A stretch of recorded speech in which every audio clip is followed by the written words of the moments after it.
Price Lord brothers and sisters. கர்த்தராகிய இயேசு கிறிஸ்துவின் மகா பரிசுத்த நாமத்தினால் உங்கள் அனைவரையும் வாழ்த்துகிறேன். நியாய தீர்ப்பு நாள் என்பது நாம் எல்லோருமே விசுவாசிக்கிற ஒரு காரியம்தான், இல்லைங்களா? அன்று நாம் எல்லோரையுமே கர்த்தராகிய இயேசு கிறிஸ்து நீதியின்படி நியாயம் தீர்ப்பார். பட் அதற்கு முன்னாடி நம்ம எல்லோருமே பரிசுத்தமாகணும். கர்த்தருடைய வருகைக்கு முன்னாடி நம்ம எல்லோருமே பரிசுத்தமா இருக்கும் பொழுதுதான் கர்த்தருடைய வருகையின் போது வருகிற அந்த நியாய தீர்ப்புல அவருக்கு முன்பாக நாம் சந்தோஷப்பட்டு இருக்க முடியும். எபிரேயர் 9:28 வாசிக்கலாம். கிறிஸ்துவும் அநேகருடைய பாவங்களை சுமந்து தீர்க்கும்படிக்கு ஒரே தரம் பலியிடப்பட்டு தமக்காக காத்துக் கொண்டிருக்கிறவர்களுக்கு ரட்சிப்பை அருளும்படி இரண்டாம் தரம் பாவமில்லாமல் தரிசனமாவார். ஆமென். கிறிஸ்துவும் தமக்காக காத்து கொண்டிருக்கிறவர்களுக்கு ரட்சிப்பை அருளும்படி இரண்டாம் தரம் பாவம் இல்லாமல் தரிசனமாவார் என்று எழுதியிருக்கிறது. கிறிஸ்துவும் யாருக்காக அவர் 2ஆம் முறை வராரு? தமக்காக காத்து கொண்டிருக்கிறவர்களுக்கு ரட்சிப்பை அருளும்படி இரண்டாம் தரம் பாவம் இல்லாமல் தரிசனமாவார் என்கிற வசனத்தை வாசிச்சோம். அப்ப அவருக்காக காத்துக்கிட்டு இருக்கணும், இல்லைங்களா? பட் எப்படி காத்து கொண்டிருக்கணும்? புத்தி உள்ள ஸ்திரீகளை போல, புத்தி உள்ள கன்னிகளை போல பரிசுத்தாவின் அபிஷேகத்தோட எண்ணெயை உடைய பிள்ளைகளா ஆவியின் கனியோட ஆவியின் வரங்களோட கர்த்தருக்காக காத்துக்கிட்டு இருக்கணும். வாசிக்கலாம் ரோமர் 8:23. அதுவும் அல்லாமல் ஆவியின் முதற் பலன்களை பெற்ற நாமும் கூட நம்முடைய சரீர மீட்பாகிய புத்திர சுவிகாரம் வருகிறதற்கு காத்திருந்து நமக்குள்ளே தவிக்கிறோம். ஆமீன். நாமும் கூட நம்முடைய சரீர மீட்பாகிய புத்திர சுவிகாரம் வருகிறதற்கு காத்திருந்து நமக்குள்ளே தவிக்கிறோம். அப்படி நம்ம தவிக்கிறோம்னு சொன்னா என்னுடைய டெசிஷன்ஸ் எல்லாம் எப்படி இருக்கணும்? 2ஆம் வருகை சார்ந்ததா என்னுடைய வாழ்க்கையில இருக்கிற எல்லா டெசிஷன்ஸும் இருக்கணும். என் குடும்பத்துல நான் எடுக்கிற டெசிஷன்ஸ் எல்லாமே 2ஆம் வருகை சார்ந்ததா இருக்கணும். நாம் காணாததை நம்பினோமாகில் அது வருகிறதற்கு பொறுமையோட நாம் காத்திருப்போம் என்று வேதம் சொல்கிறது. இப்போ பொறுமையோட தான் காத்திருக்கணும்னு ரோமர் 8 படிச்சோம். யாக்கோபு 5:7 நீடிய பொறுமை என்று எழுதியிருக்கிறது. அப்படின்னா நீடிய பொறுமையோடு கர்த்தருக்கு காத்திருக்கிற பிள்ளைகளா நம்ம இருப்போம். நம்ம ஆவியின் கனியோடு கர்த்தருக்கு காத்திருக்கிற பிள்ளைகளா இருப்போம். ஆவியின் வரங்களை அவருடைய சபைக்காக, அவருடைய சபையின் பக்தி விருத்திக்காக பயன்படுத்துகிற பிள்ளைகளா, காத்திருக்கிற பிள்ளைகளா இருப்போம். பரிசுத்தமாக நம்ம கர்த்தருக்குரிய அந்த வருகைக்குரிய அந்த கிரியையோடு கூட நம்ம காத்திருக்கிற பிள்ளைகளா நம்ம இருப்போம். ஸோ இப்போ நம்ம கர்த்தருடைய வருகைக்கு நம்ம எப்படி காத்திருக்கணும் அப்படின்ற காரியத்தை மட்டும் நம்ம டிஸ்கஸ் பண்ணிட்டு இருக்கிறோம், இல்லைங்களா? இப்போ கர்த்தருடைய வருகைக்கு காத்திருக்கிறவர்களா இருந்தா மட்டும் பத்தாது. கர்த்தருடைய வருகைக்கு நம்ம புத்தி உள்ளவர்களா காத்திருக்கணும் அப்படின்னு வேதம் நமக்கு சொல்லி கொடுக்குது. நம்ம ஏற்கனவே ஒரு 2-3 வசனங்கள் வாசிச்சோம். எபிரேயர் 9:28, ரோமர் 8:23, ரோமர் 8:25 வாசிச்சோம். நாம் காணாததை நம்பினோமாகில் அது வருகிறதற்கு பொறுமையோட காத்திருப்போம்னு வசனம் சொல்லுது. நம்ம காணாததை நம்ம நம்பிக்கிட்டு இருக்கிறோம், இல்லைங்களா? கர்த்தராகிய இயேசு கிறிஸ்துவை நாம் கண்டதில்லை, நாம் காணாததை நம்பினோமாகில் அது வருகிறதற்கு பொறுமையோட காத்திருப்போம் அப்படின்னு வேதம் சொல்லுது. அப்ப நம்ம காத்திருக்கிறது பொறுமையோட நாம் காத்திருக்கணும். பட் அந்த காத்திருத்தல் இது வார்த்தையில மட்டும் காத்துக்கிட்டு இருக்கிறோமா, இல்ல கிரியை எப்படி இருக்குது? நான் ஒரு சிலர் பாத்தீங்கன்னா இயேசு வராரு இயேசு வராருன்னு சொல்லிட்டு கிரியை பாத்தீங்கன்னாக்க இயேசு வரார் அப்படின்ற அந்த ஒரு ஞானம் இல்லாத ஒரு கிரியையா இருக்கும். ஏன்னா புத்தி இல்லாதவர்கள் இப்படிதான் செயல்பட்டாங்க. மணவாளன் வராருன்னு தெரிஞ்சுக்கிட்டு அவங்க எண்ணெயை கொண்டு போகாம இருந்தாங்க. ஒரு அளவுக்கு தான் அவங்களுக்கு எண்ணெய் இருந்துச்சு. இந்த எண்ணெய் என்பது இது அபிஷேகத்தை குறிக்கிறது, இல்லைங்களா? அவங்க எல்லாம் மணவாளன் வராருன்னு தெரிஞ்சோம் அபிஷேகத்தை இழந்து போனவங்களா இருக்கிறாங்க. பரிசுத்தாவின் அபிஷேகத்தை இழந்து போனவங்களா இருக்கிறாங்க. பட் நாம கர்த்தருடைய வருகைக்கு நம்ம புத்தி உள்ளவர்களா, அதாவது நம்ம அபிஷேகம் உடைய பிள்ளைகளா, பரிசுத்தாவியை உடைய பிள்ளைகளா நம்ம காத்திருக்கிற பிள்ளைகளா, குறிப்பா கிரியையினால் கர்த்தர் வராருன்னு சொல்லி காண்பிக்கிற பிள்ளைகளா இருக்கணும். ரோமர் 8:19 வாசிக்கலாம். ரோமன்ஸ் 8:19. மேலும் தேவனுடைய புத்திரர் வெளிப்படுவதற்கு சிருஷ்டியானது மிகுந்த ஆவலோட காத்துக் கொண்டிருக்கிறது. மேலும் தேவனுடைய புத்திரர் வெளிப்படுவதற்கு சிருஷ்டியானது மிகுந்த ஆவலோட காத்து கொண்டிருக்கிறது, இல்லைங்களா? அப்ப சிருஷ்டி கூட கர்த்தருடைய வருகைக்காக மிகுந்த ஆவலோட காத்து கொண்டிருக்கிறது அப்படின்னு வேதம் சொல்லுது. ஸோ பைபிள்ல புதிய ஏற்பாட்டுல அநேக வசனங்கள்ல இயேசு கிறிஸ்துவின் 2ஆம் வருகையை பத்தி நீங்க வாசிக்கிறப்பெல்லாம் பாத்தீங்கன்னா காத்துக்கிட்டு இருங்கன்னு சொல்லி கர்த்தர் சொல்றாரு. பட் அந்த காத்திருத்தல் வெறும் நாவுனால மட்டும் இல்ல. எங்களுக்கு கர்த்தருடைய வருகையுடைய அடையாளம் தெரியும். இயேசு கிறிஸ்து எந்த மாசத்துல வருவாருன்னு எங்களுக்கு தெரியும். அதே போல அவருடைய வருகையின் காலகட்டம் எங்களுக்கு தெரியும். இந்தந்த வருஷங்களுக்குள்ளார அவர் வர்றதுக்கு வாய்ப்பு இருக்குன்னு சொல்லி நம்ம எவ்வளவு அடையாளங்கள் நமக்கு தெரிந்திருந்தாலும், காலகட்டம் தெரிந்திருந்தாலும் வந்துட்டு நம்முடைய காத்திருப்பு வந்துட்டு கிரியையோடு கூட இருக்குதா அப்படின்றத நம்மை நாமே நிதானித்து அறிவோம். தீத்து 2ஆம் அதிகாரம் 13ஆம் வசனம் வாசிக்கலாம். டைட்டஸ் 2:13.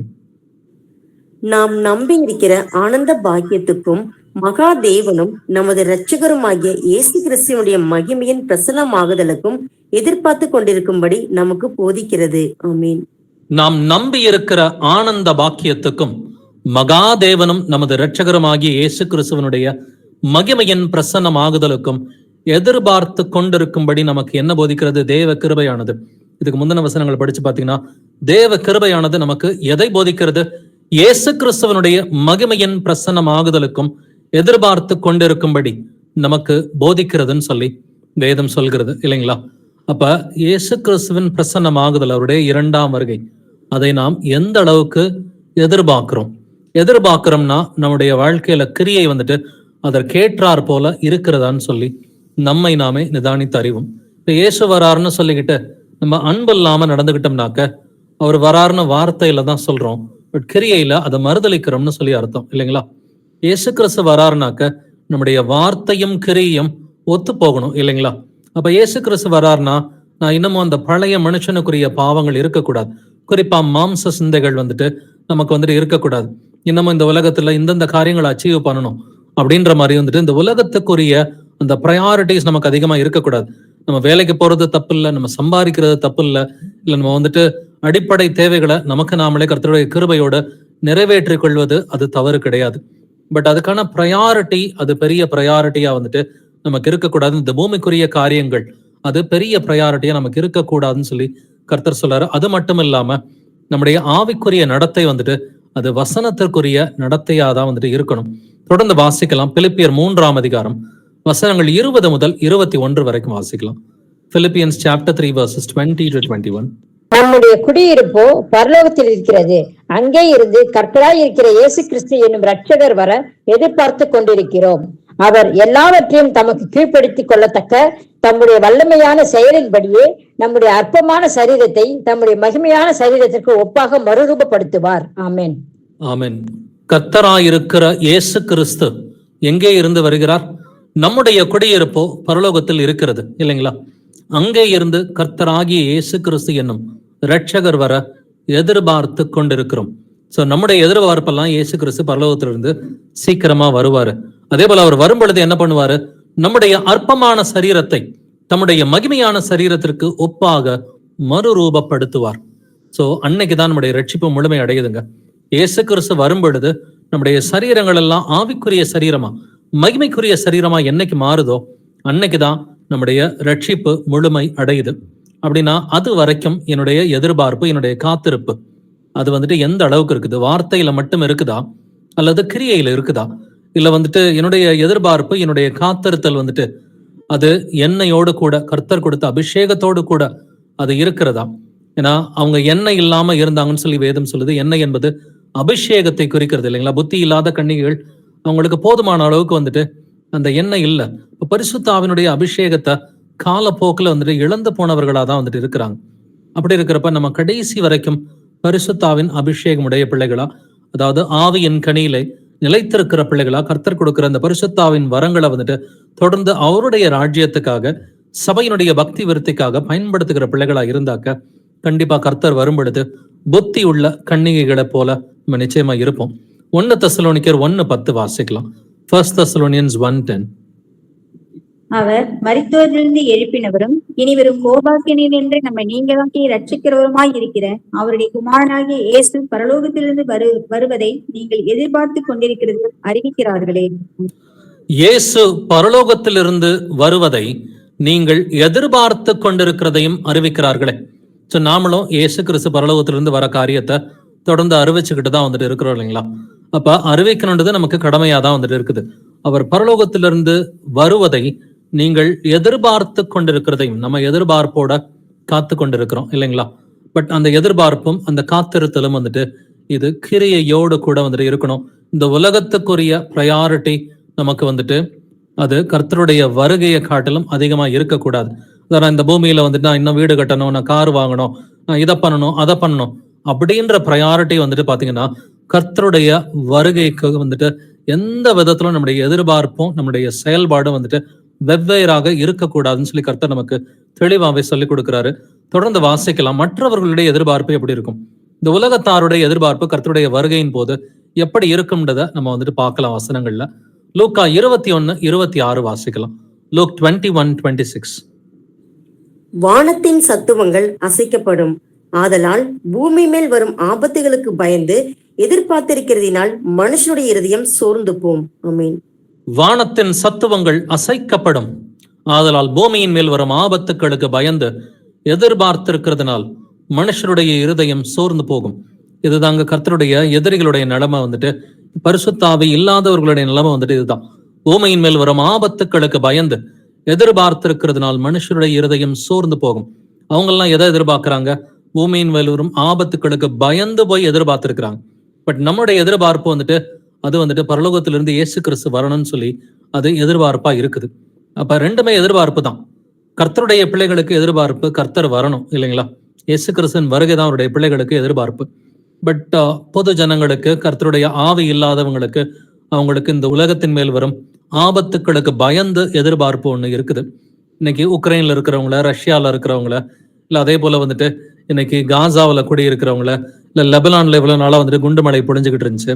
அப்ப அவங்களுடைய எதிர்பார்ப்பெல்லாம் எப்படி இருந்துச்சு? இப்ப இது உலகம் முழுவதும் பரவும் பொழுது பாத்தீங்கன்னா, உலக போரா மாறும் பொழுது பூமியில இருக்கிற எல்லாருக்குமே எதிர்பார்ப்பு வந்துட்டு பயமா தான் இருக்கும். எக்ஸப்ட் கர்த்தருடைய பிள்ளைகளுக்கு, பரிசுத்தாவியை பெற்ற பிள்ளைகளுக்கு மட்டும் எதிர்பார்ப்பு எந்த நிலைமையிலையும் கர்த்தருடைய வருகையை பத்தி தான் இருக்கும். அப்படின்னு சொன்னா எல்லாம் அலைண்டா இருக்குதான்றதை யோசிச்சு பாருங்க. நீங்க டெய்லி வீட்டுல செய்யற காரியங்கள் கர்த்தருடைய வருகைக்கு எதிர்பார்க்கிற மாதிரி அது ஒத்து போகுதா அப்படின்றத யோசிச்சு பாருங்க. ஃபார் எக்ஸாம்பிள், ஒரு சகோதரனோ சகோதரியோ வந்துட்டு நான் ஒரு 20 வருஷத்துக்கு நான் ஹோம் லோன் போட போறேன் அப்படின்னு சொல்லி அவங்க ஒரு ஹோம் லோனுக்குள்ளார போகிறாங்க அப்படின்னு சொன்னா, இது கர்த்தருடைய வருகையோட அலைண்டா இருக்குமா அப்படின்னு பாத்தீங்கன்னா நிச்சயமா அலைண்டா இருக்காது இல்லைங்களா? அப்படி இருக்கிறப்ப நம்முடைய ஒவ்வொரு கிரியையும், ஒவ்வொரு காரியமும் கர்த்தருடைய வந்துட்டு வருகையோட அலைண்டா வந்துட்டு இருக்குதா அப்படின்றத யோசிச்சு பார்க்கணும். இல்ல வேற ஒரு குடும்பத்துல நான் பொருள் சம்பாதிக்கிறதுக்காக என்னுடைய மனைவியை வந்துட்டு நான் லோக்கல்ல விட்டுட்டு நான் வெளிநாட்டுக்கு வந்துட்டு போறேன் அப்படின்ற இந்த ஒரு காரியம், ஏன்னா கர்த்தருடைய வருகை இருக்குதுன்னு சொல்றோம். இப்ப கணவன் மனைவி பிள்ளைகள் ஒரே இடத்துல இருக்கிறது கர்த்தருடைய சித்தமா இருக்கிறது இல்லைங்களா? பரிசுத்தாவி வரும் பொழுது நீங்கள் எல்லோரும் எருசலேம்ல இருங்கன்னு கர்த்தர் சொன்னாரு இல்லைங்களா? அதே போல அது முதலாம் வருகையில வந்துட்டு அவங்க எல்லாரும் ஒன்னா கூடி இருந்ததுனால பரிசுத்தாவியை பெற்றவர்களா இருந்தாங்க. யார் யாரெல்லாம் கர்த்தர் சொன்னதை வந்துட்டு அவங்க வந்துட்டு அசட்டையா நினைச்சிட்டு எருசலேம்ல எதுக்கு இருக்கணும், வேற ஊருக்கு போகலாம் நினைச்சிட்டு போனவங்களுக்கு எல்லாம் பாத்தீங்கன்னா பரிசுத்தாவினரோட வருகையை வந்துட்டு அவங்க எல்லாம் வந்துட்டு மிஸ் பண்ணிட்டாங்க. அதே மாதிரிதான் வந்துட்டு இரண்டாம் வருகையிலேயே வந்துட்டு கணவன் மனைவி பிள்ளைகளா வந்துட்டு குடும்பமா இருக்கிறது எனக்குமே நல்லதுதான். பட் ஒரு சில நேரம் ஒரு படிப்புக்காக, வேலைக்காக பக்கத்துல எங்கிட்டாவது வெளியூர்களை வந்துட்டு வேலை பார்க்கறது தப்பு கிடையாது. பட் இந்த நேரத்துல கர்த்தர் வர நாட்கள்ல நான் வெளிநாட்டுக்கு போறேன், நான் பொருள் சம்பாதிக்கிறேன், என் மனைவியை கூட்டிட்டு போக முடியாது, என் பிள்ளைகளை கூட்டிட்டு போக முடியாது, இந்த மாதிரி குடும்பத்துல பிரிஞ்சு போய் பொருள் சம்பாதிக்கிறது, இப்படிப்பட்ட கிரியைகளை தான் நம்ம வந்துட்டு கரெக்டாவே கவனிச்சு பார்க்கணும். ஒரு லோன் போடுறதோ இல்ல வெளிநாட்டுக்கு போறதோ இந்த காலகட்டங்கள்ல வந்துட்டு கர்த்தருடைய வருகைக்காக நான் காத்துக்கிட்டு இருக்கிறேன் அப்படின்னு சொன்னாலும் கிரியை ஆப்போசிட்டா வந்துட்டு இருக்கக்கூடாது. கர்த்தர் இதைத்தான் நியாயம் தீர்ப்பேன்னு சொல்லி சொல்றார். கிரியைகளுக்கு தக்க பலன் என்று வேதம் சொல்லிக் கொடுக்கிறது. தொடர்ந்து வாசிக்கலாம். எபிரேயர் 10:27 Hebrews 10:27. நியாய தீர்ப்பு வரும் என்று பயத்தோட எதிர்பார்க்குதலும் விரோதிகளை பட்சிக்கும் கோபாக்கினையுமே இருக்கும். ஆமென். மற்றவர்களுக்கு என்ன எதிர்பார்ப்பு இருக்கும்? நியாய தீர்ப்பு வரும் என்று பயத்தோட எதிர்பார்க்குதலும் விரோதிகளை பட்சிக்கும் கோபாக்கினையுமே இருக்கும். சோ கர்த்தருடைய பிள்ளைகளுக்கு எதிர்பார்ப்பு கர்த்தருடைய வருகையை பத்தி இருக்கும். பட் மற்றவர்களுடைய எதிர்பார்ப்பு வந்துட்டு என்னவா இருக்கும்? நியாய தீர்ப்பு வரும் என்று பயத்தோட எதிர்பார்க்குதலும். அப்ப மற்றவங்களுடைய எதிர்பார்ப்பு பயத்தோட எதிர்பார்க்குதலும். நம்ம லூக்கா 21:26 வாசிச்சோம் இல்லைங்களா? அவர்கள் பயந்து போய் எதிர்பார்க்கிறாங்க. எபிரேயர் 10:27 அவங்க பயந்து போய் எதிர்பார்க்கிறாங்க அப்படின்னு தான் வேதம் சொல்லுது. இப்ப நம்முடைய எதிர்பார்ப்பு சந்தோஷத்துடனே கூட இருக்கிற ஒரு எதிர்பார்ப்பு இல்லைங்களா?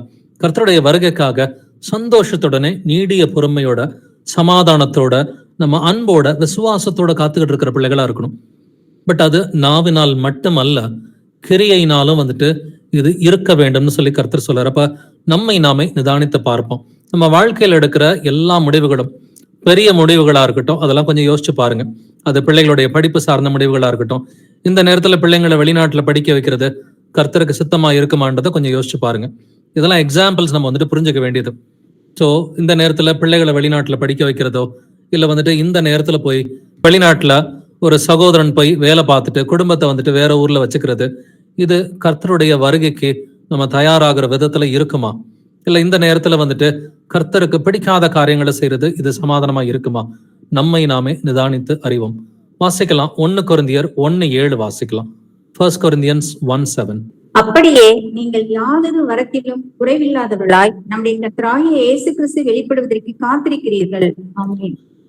நீங்கள் யாதொரு வரத்திலும் குறைவில்லாதவர்களாய் நம்முடைய கர்த்தராகிய இயேசு கிறிஸ்து வெளிப்படுவதற்கு காத்திருக்கிறீர்கள். எப்படிங்க காத்திருக்கணும்? யாதொரு வரத்திலும் குறைவில்லாதவர்களா காத்திருக்கணும். அப்ப இந்த வரம்ன்றது பரிசுத்தாவின் வரம் தான் இல்லைங்களா? இந்த பரிசுத்தாவின் வரம் தான் வந்துட்டு அந்த எண்ணெயை குறிக்கிறது. நம்ம அவர்கள் வந்துட்டு புத்தி உள்ளவர்கள், அவங்க எண்ணெய் வந்துட்டு அதிகமா வச்சிருந்தாங்க. புத்தி இல்லாதவர்கள் வந்துட்டு எண்ணெய் குறைவா இருந்துச்சு. பட் வசனம் சொல்லுது யாதொரு வரத்திலும் குறைவில்லாதவர்களாய்.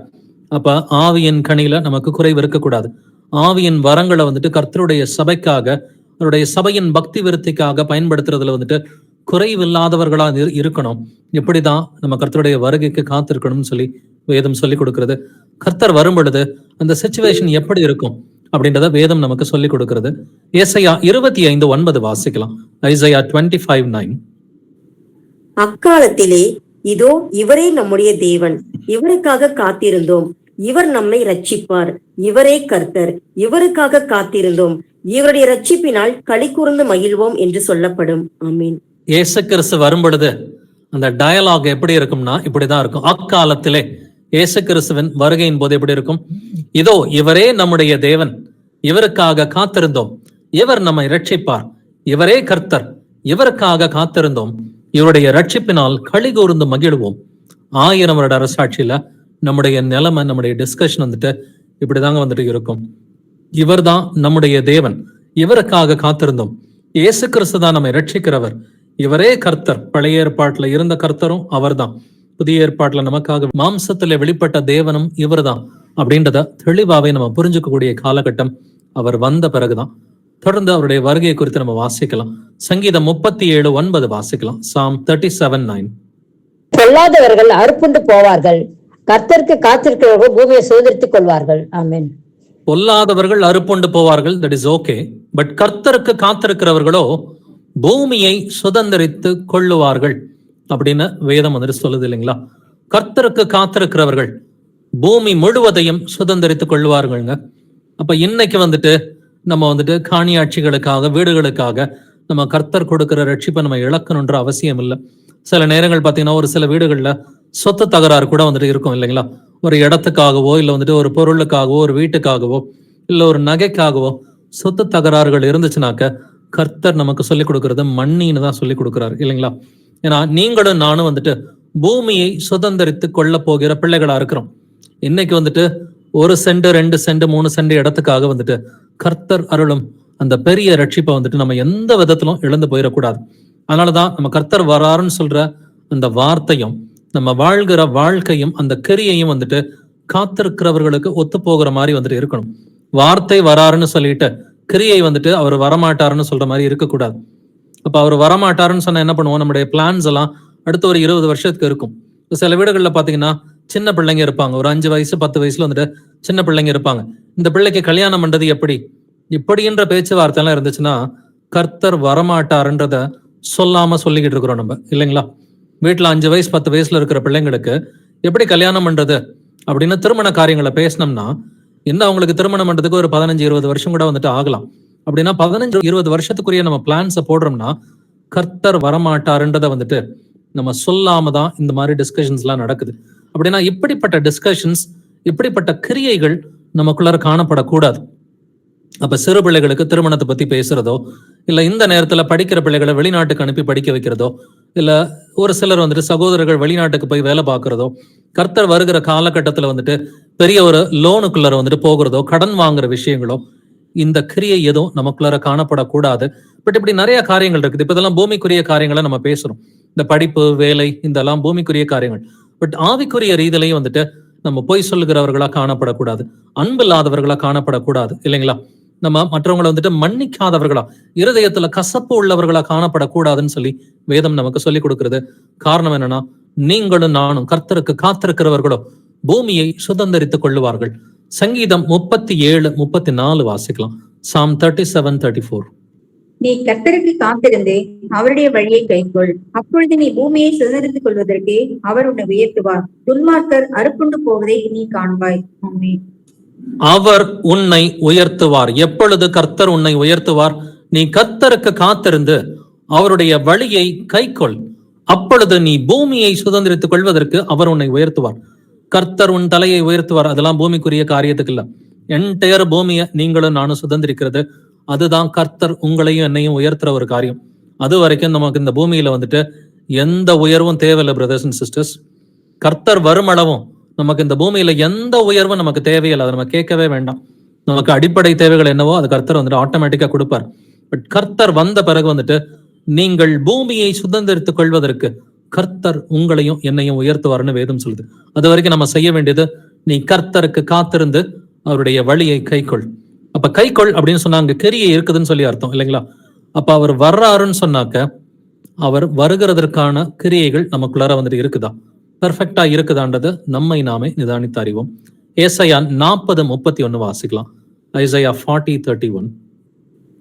கர்த்தருக்கு காத்திருக்கிறவர்களோ புதுபலன் அடைந்து கழுகுகளைப் போல செட்டைகளை அடித்து எழும்புவார்கள். அவர்கள் ஓடினாலும் இளைப்படையார்கள், நடந்தாலும் சோர்ந்து போகார்கள். ஆமென். கர்த்தருக்கு காத்திருக்கிறவர்களோ எப்படி இருப்பாங்கன்னா, புது பலன் அடைந்து கழுகுகளைப் போல செட்டைகளை அடித்து எழும்புவார்கள். இது 2ஆம் வருகையில இப்படிதாங்க இருக்கும். நம்முடைய சரீரங்கள் எல்லாம் வந்துட்டு நமக்கு ஆவிக்குரிய சரீரமா, நம்ம மகிமைக்குரிய சரீரமா வந்துட்டு மாறி ஒரு இடத்துல இருந்து இன்னொரு இடத்துக்கு போகணும்னு சொன்னா கழுகு போற வேகத்தை விட அதிக வேகமா வந்துட்டு நம்மளால போக முடியும்.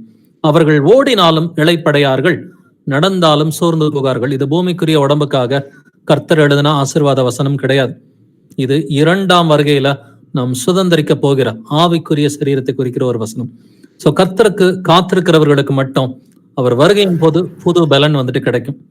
புது பலன் கிடைச்சு கழுகுகளை போல செட்டைகளை விரித்து அடித்து எழும்புவார்கள். அவர்கள் ஓடினாலும் இளைப்படையார்கள், நடந்தாலும் சோர்ந்து போகார்கள்.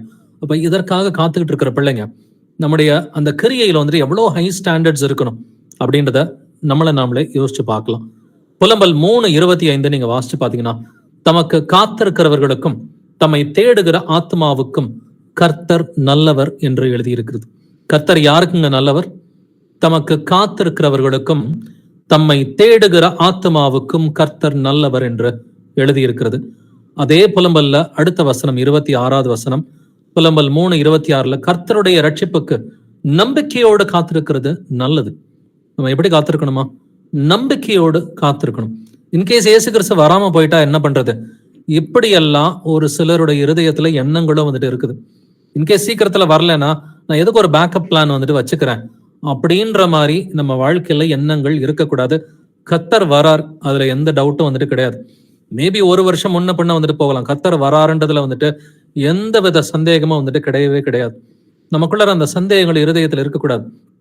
இந்த வருஷத்துக்குள்ளார வரலன்னா என்ன பண்றது, இல்ல நான் இப்படிலாம் பிளான் போட்டு வச்சிருக்கிறேன்னு, அது தேவையில்லை. கர்த்தர் வராருன்றது வந்துட்டு அவர் சொல்லிட்டார். அவருடைய வருகையின் காலகட்டத்துல தான் இருக்கிறோம். மேபி இப்போ வந்துட்டு அவர் போன வருஷம் வரல, தட் இஸ் ஓகே.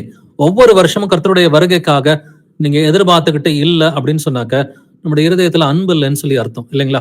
இப்ப இயேசு கிறிஸ்து வராருன்னு சொல்லி நான் வந்துட்டு 2023 நான் எதிர்பார்த்தேன். ஓகே, அவர் வந்துட்டு கர்த்தர் வந்துட்டு வரலன்னா அவருக்கு அது 2023 சித்தம் இல்லை. இப்ப 2024 வருவாரா, அதை நம்ம வந்துட்டு எதிர்பார்த்துக்கிட்டு இருக்கலாம்.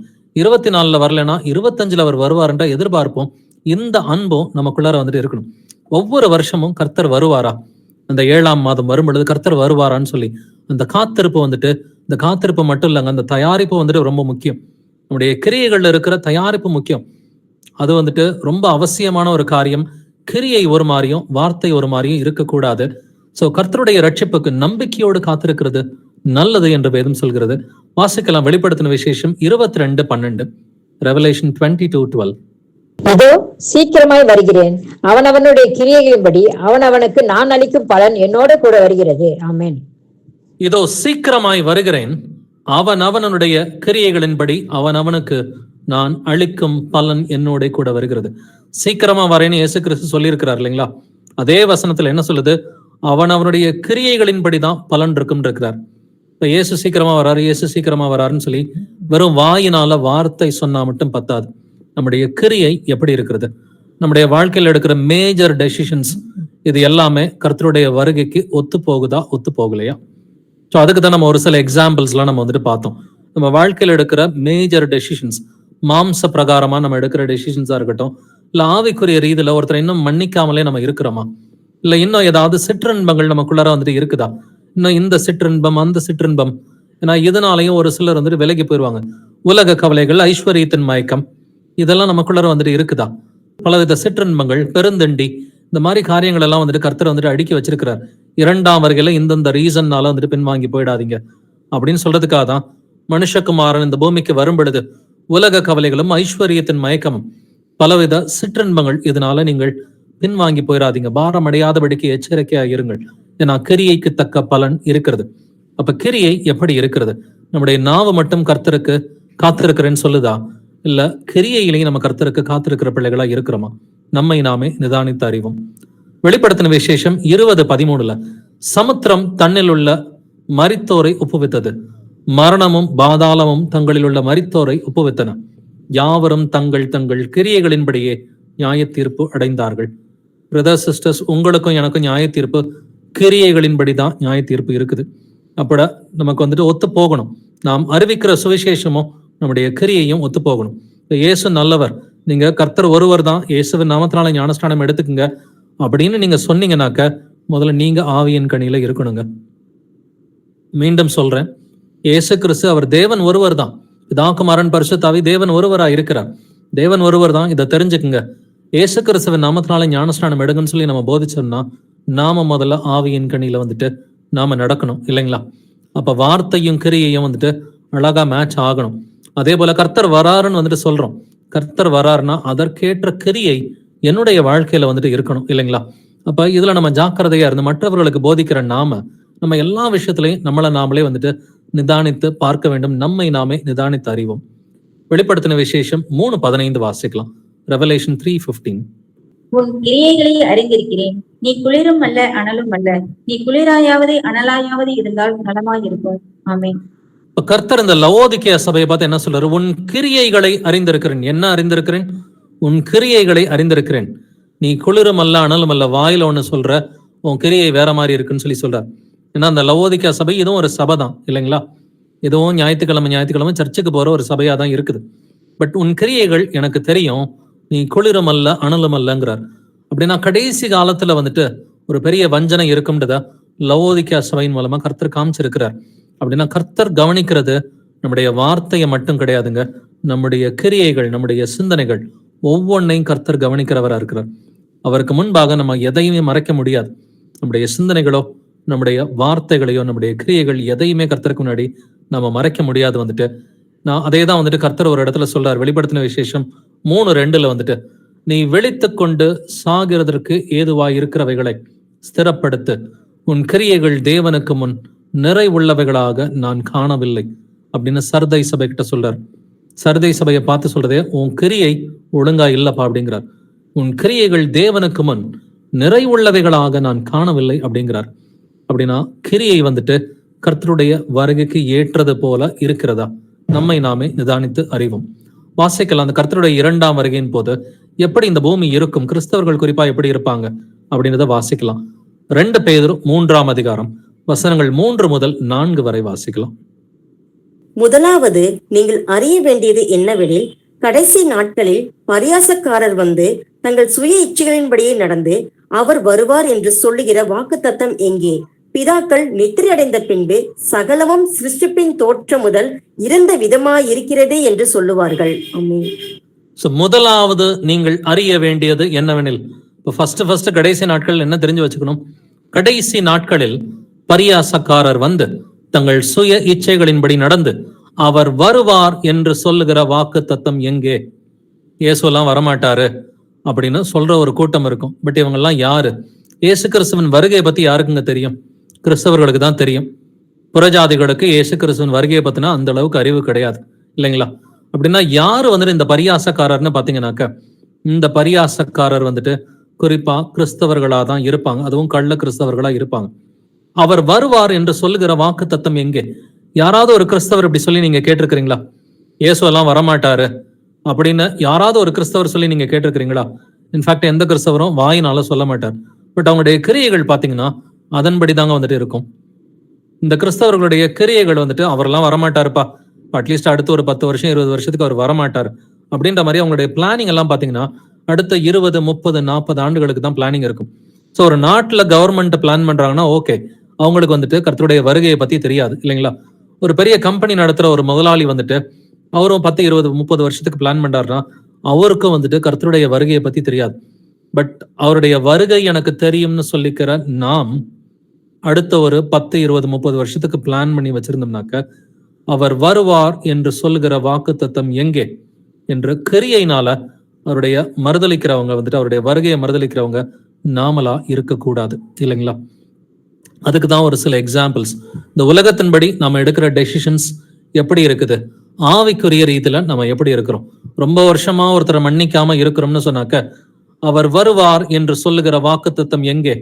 அதை சொல்றவங்க நாமளா தான் வந்துட்டு இருப்போம் இல்லைங்களா? இன்னமும் கர்த்தருடைய வருகையின் போது வந்துட்டு நம்ம வந்துட்டு பொய் சொல்லுகிறவர்களா காணப்படுறோம், இல்ல இன்னும் சிற்றின்பங்களை அனுபவிக்கிறவங்களா வந்துட்டு இருக்கிறோம்.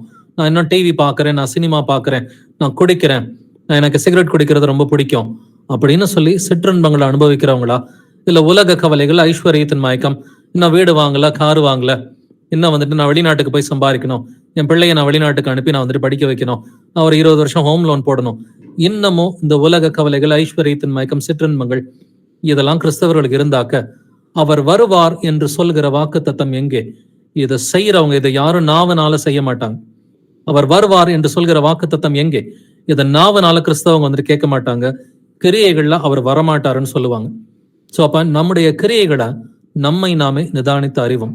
லாங் டேர்ம் பிளானிங் ஏது நமக்கு இருக்குதா? அடுத்து 20, 30 வருஷம் இந்த பூமியில இருக்கிற மாதிரி லாங் டேர்ம் பிளானிங் இருக்குதா? இல்ல கர்த்தருடைய வருகைக்கு காத்துக்கிட்டு இருக்கிறோம்னா எப்பொழுதும் அவர் வந்துட்டா கிளம்பி போறதுக்கு நம்ம ரெடியா இருக்கணும். அதுக்கு உங்களுடைய ஆவி ஆத்மாவில் நீங்க கரெக்டா இருந்தா போதுங்க.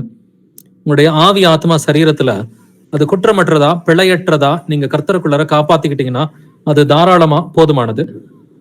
நம்ம எல்லோருக்குமே தெரிந்த ஒரு வசனத்தை வாசிக்கலாம். யோவான் 14:15. நீங்கள் என்னிடத்தில் அன்பாய் இருந்தால் என் கற்பனைகளை கை கொள்ளுங்கள். ஆமென். நீங்கள் என்னிடத்தில் அன்பாய் இருந்தால் என் கற்பனைகளை கை கொள்ளுங்கள் அப்படின்னு வசனம் சொல்லுது. அப்ப இயேசுவை அன்பு செய்யறேன் அப்படின்னு சொன்னா இயேசுவை எப்படி அன்பு செய்ய முடியும்? கற்பனைகளை கை கொண்டு கிரியைகள் மூலமா தான் அன்பை வந்துட்டு வெளிப்படுத்த முடியும் இல்லைங்களா? காணாத தேவனை நீங்க அன்பு செய்யறீங்கன்னு சொன்னாக்க அது கிரியைகள் மூலமா மட்டும்தான் காணாத தேவனை வந்துட்டு அன்பு செய்ய முடியும் இல்லைங்களா? அவருடைய கற்பனைகளை கை கொண்டுதான். சோ இதைத்தான் வேதம் இன்னொரு இடத்துலயும் சொல்கிறது. 1 யோவான் 3:18 வாசிக்கலாம். 1 John 3:18. என் பிள்ளைகளே, வசனத்தினாலும் நாவினாலும் அல்ல, கிரியையினாலும் உண்மையினாலும் அன்பு கூறப்படும். அப்ப இயேசு கிறிஸ்துவையும் சகோதர சகோதரிகளையும் நம்ம எப்படிங்க அன்பு செய்யணும்? வசனத்தினாலும் நாவினாலும் அல்ல, கிரியையினாலும் உண்மையினாலும் அன்பு கூற கடவும்னு சொல்லி வேதம் சொல்லுது இல்லைங்களா? அப்ப இயேசு எனக்கு பிடிக்கும், சகோதர சகோதரிகள் எனக்கு பிடிக்கும் அப்படின்னு வந்துட்டு வெறும் வசனத்தினால நாவினால சொன்னாக்க போதுமா? கிரியையினாலும் உண்மையினாலும் அன்பு கூற கடவும்னு சொல்லி வேதம் சொல்கிறது. அப்படின்னா நம்முடைய வாழ்க்கையில இருக்கிற கிரியைகள் எல்லாமே சகோதர சகோதரிகளை அன்பு செய்யற மாதிரி, இல்ல வந்துட்டு இயேசு கிறிஸ்துவை அன்பு செய்கிற மாதிரி, அவருடைய வருகைக்காக காத்துக்கிட்டு இருக்கிற மாதிரி இருக்குதா? நம்மை நாமே நிதானித்து அறிவோம். யாக்கோபு 2:14 வாசிக்கலாம். ஜேம்ஸ் 2:14. என் சகோதரரே, ஒருவன் தனக்கு விசுவாசம் உண்டென்று சொல்லியும் கிரியைகள் இல்லாதவனானால் அவனுக்கு பிரயோஜனம் என்ன? அந்த விசுவாசம் அவனை ரட்சிக்குமா? ஆமென். ஒருவன் தனக்கு விசுவாசம் உண்டென்று சொல்லியும் கிரியைகள் இல்லாதவனானால் அவனுக்கு பிரயோஜனம் என்ன? அந்த விசுவாசம் அவனை ரட்சிக்குமா? இயேசு கிறிஸ்து வராரு, இயேசு கிறிஸ்து வராருன்னு சொல்லிக்கிட்டு நான் வெளிநாட்டுக்கு போய் வேலை பார்க்க போறேன், என் பிள்ளைய வந்துட்டு வெளிநாட்டுல வந்துட்டு படிக்க வைக்க போறேன், இல்ல வந்துட்டு 5 வயசு குழந்தை, 10 வயசு குழந்தை, 12 வயசு குழந்தைய பத்தி, என் பிள்ளையோட கல்யாணத்தை பத்தி நான் டிஸ்கஸ் பண்றேன், இப்படின்றெல்லாம் நம்முடைய கிரியைகள் இருந்துச்சுன்னு சொன்னாக்க அந்த விசுவாசம் நம்மை ரட்சிக்குமா? 2ஆம் வருகைக்குரிய விசுவாசமே கிரியையில இருந்தாதான் நமக்கு ரட்சிப்பு உண்டு இல்லைங்களா? கிரியை இல்லாத விசுவாசம் செத்ததா இருக்குன்னு எழுதியிருக்கு இல்லையா?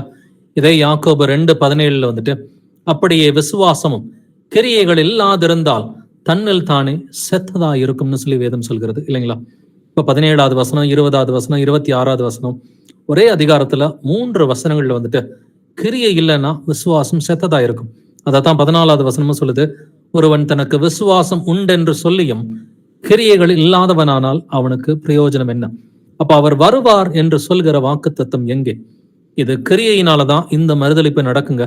2ஆம் வருகைக்குரிய மறுதலிப்பு கிறிஸ்தவர்கள் மத்தியில கிரியையினாலதான் நடக்கும் அப்படின்றத நம்ம நல்லாவே தெரிஞ்சுக்கணும். இப்ப நம்முடைய கிரியைய நம்ம கர்த்தருடைய கிருபையோட நம்ம நிதானித்து அறிந்து அவர் ஏதாவது நம்ம கிட்ட மாத்திக்க சொன்னார்னா இன்றே நம்ம மனம் திரும்பிட்டோம்னா நம்முடைய ஆத்மாவுக்கு நலமா இருக்கும். வாசிக்கலாம் தீத்து 2ஆம் அதிகாரம் வசனங்கள் 7 முதல் 8 வரைக்கும். Titus chapter 2 verses 7 to 8.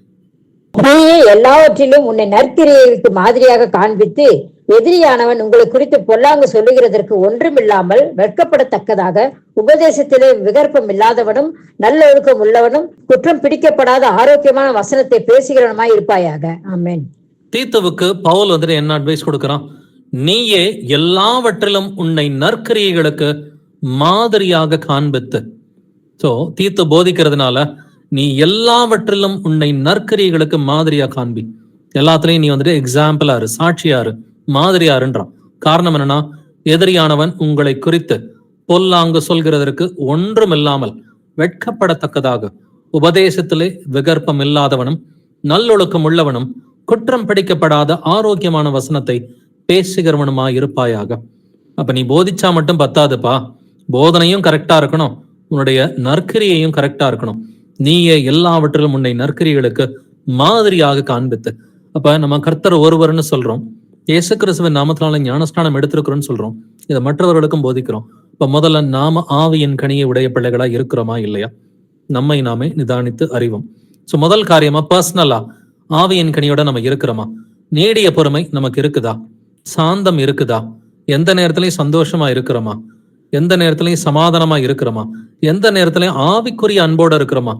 அன்புன்னு சொல்லி கர்த்தர் சொன்னது மாம்ச அன்பு கிடையாது. நான் வந்துட்டு என் வீட்டை பாத்துக்கிறேன், அவங்க என்னைய பாத்துக்கிறாங்கன்ற மாதிரி மாம்ச அன்பை கர்த்தர் சொல்லலாம். அன்புனாலே ஆவிக்குரிய அன்புதான். உங்கள் சத்துருக்களை சிநேகியுங்கள், உங்களை சபிக்கிறவர்களை ஆசீர்வதியுங்கள், உங்களை நிந்திக்கிறவர்களுக்காக ஜெபம் பண்ணுங்கள். இந்த அன்பை பத்தி தான் கர்த்தர் பேசி இருக்கிறார். அப்ப உங்களுடைய சத்துருக்களை சிநேகிக்கிறீங்களா? உங்களுடைய எதிரிகளுக்காக டெய்லி ஜெபம் பண்றீங்களா? நம்மை நாமே நிதானித்து அறிவோம். முதல் காரியமா நம்ம ஆவியின் கனியில இருக்கிறோமா? 2வது காரியம் வந்துட்டு கர்த்தருடைய 2ஆம் வருகைக்கு காத்திருக்கிறோம் அப்படின்னு சொன்னாக்க நம்ம வாழ்க்கையில எடுக்கிற எல்லா முடிவுகளும் அந்த 2ஆம் வருகை சார்ந்ததா, இயேசு சீக்கிரம் வந்துருவாரு அப்படின்னு சொல்லி அந்த 2ஆம் வருகை சார்ந்ததா இருக்குதான்னு சொல்லி நம்மை நாமே நிதானித்து அறிவோம். இப்படி கர்த்தருடைய வருகைக்காக உத்தமமா காத்துக்கிட்டு இருந்தவங்க பைபிள்ல நிறைய பேர் இருக்கிறாங்க. நான் சொல்றது 1ஆம் வருகைக்கு. கர்த்தருடைய 2 வருகைகளை பத்தி நமக்கு தெரியும். இப்ப நாம 2ஆம் வருகையின் காலகட்டத்துல வந்துட்டு நாமெல்லாம் ஜீவனோடு இருக்கிறோம் கர்த்தருடைய கிருபையினால. பட் 1ஆம் வருகையின் போது கர்த்தருக்காக உண்மையும் உத்தமமா காத்துக்கிட்டு இருந்தவங்களை பத்தி நம்ம வாசித்து பார்க்கலாம். லூக்கா 2ஆம் அதிகாரம் வசனங்கள் 25 மற்றும் 32. Look chapter 2 verses 25 and 32. அப்பொழுது சிமியோன் என்னும் பேர் கொண்ட ஒரு மனுஷன் எருசலேமிலே இருந்தான். அவன் நீதியும் தேவபக்தியும் உள்ளவனாயும் இஸ்ரவேலின் ஆறுதல் வரை காத்திருக்கிறவனாயும் இருந்தான். அவன் மேல் பரிசுத்த ஆவி இருந்தார். உம்முடைய இரட்சணியத்தை என் கண்கள் கண்டதே என்றான். ஆமென். ஆமென். 25வது வசனத்துல அப்பொழுது சிமியோன் என்னும் பேர் கொண்ட ஒரு மனுஷன் எங்க இருந்தான்? எருசலேமில் இருந்தான். அப்ப இயேசு கிறிஸ்து அவர் குழந்தைய பிறந்தோனே அவரை வந்துட்டு எருசலேம் ஆலயத்துக்கு கூட்டிட்டு போறாங்க மரியாளும் யோசேப்பும். அப்பொழுது சிமியோனை பத்தி கர்த்தர் என்ன சொல்றாரு? அவன் நீதியும் தேவபக்தியும் உள்ளவனாயும் இஸ்ரவேலின் ஆறுதல் வர காத்திருக்கிறவனாயும் இருந்தான். ஆறுதல்னு சொல்றது இயேசு கிறிஸ்துவின் 1ஆம் வருகையை தான் வந்துட்டு அவங்க சொல்றாங்க. அப்ப இஸ்ரவேலின் ஆறுதல் வர காத்திருக்கிறவனாயும் இருந்தான். அவன் மேல் பரிசுத்த ஆவி இருந்தார். அப்ப அவனுக்கு என்ன நடந்துச்சு? பரிசுத்த ஆவியானவரான எருசலேம் ஆலயத்துக்கு கூட்டிட்டு வராரு. கூட்டிட்டு வந்தோடனே அவன் இயேசு கிறிஸ்துவ பாக்குறான். பார்த்துட்டு வந்துட்டு உம்முடைய இரட்சணியத்தை என் கண்கள் கண்டது அப்படின்னு சொல்லி சொல்றான் இல்லைங்களா?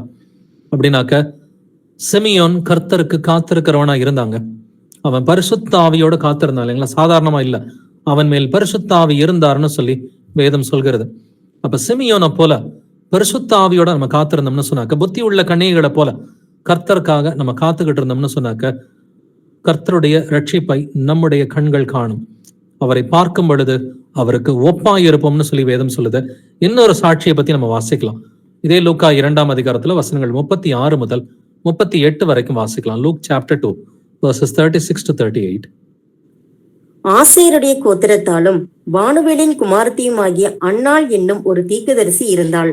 அவள் கன்னி பிராயத்தில் விவாகமானது முதல் 7 வருஷம் புருஷனுடைய வாழ்ந்தவளும் அதிக வயது சென்றவளுமாய் இருந்தாள்.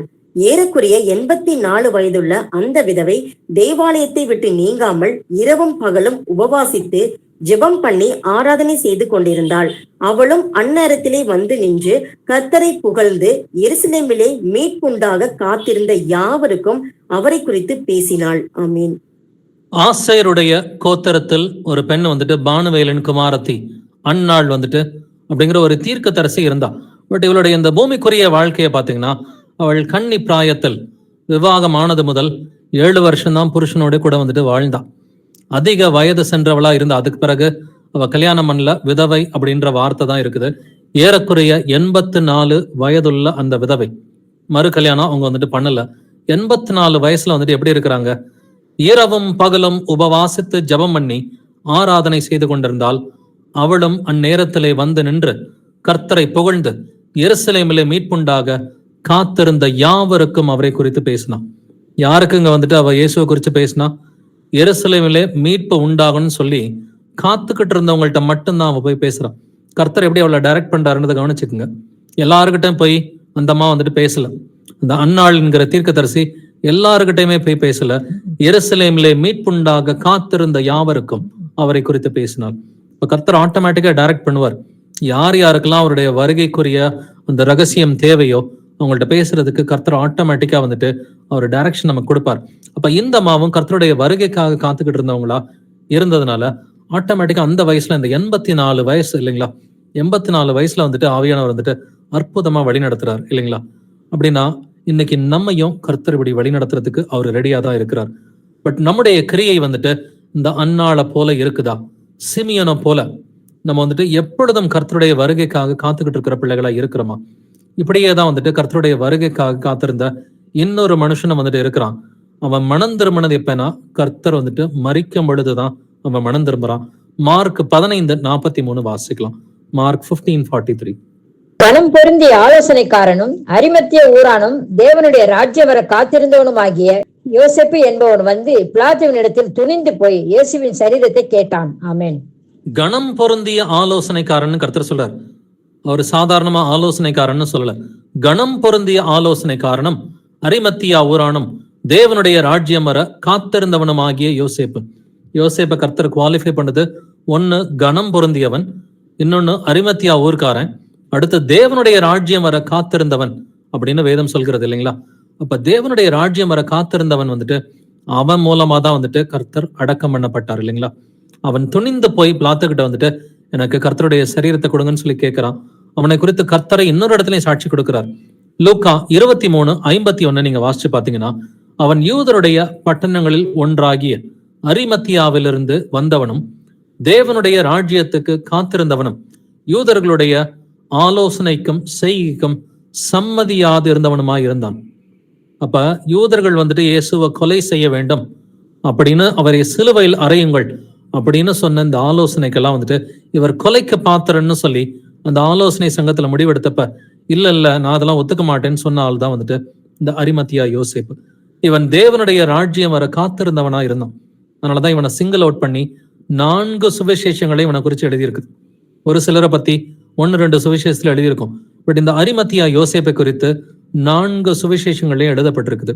காரணம் என்னன்னா, அவன் தேவனுடைய ராஜ்யம் வர காத்திருந்தவனா வந்துட்டு இருந்தான். அவன் வந்துட்டு இயேசு கிறிஸ்துவ சிலுவையில ஏறதுக்கு சம்மதிக்க மாட்டேன்னு சொன்னவன் தான் இல்லைங்களா.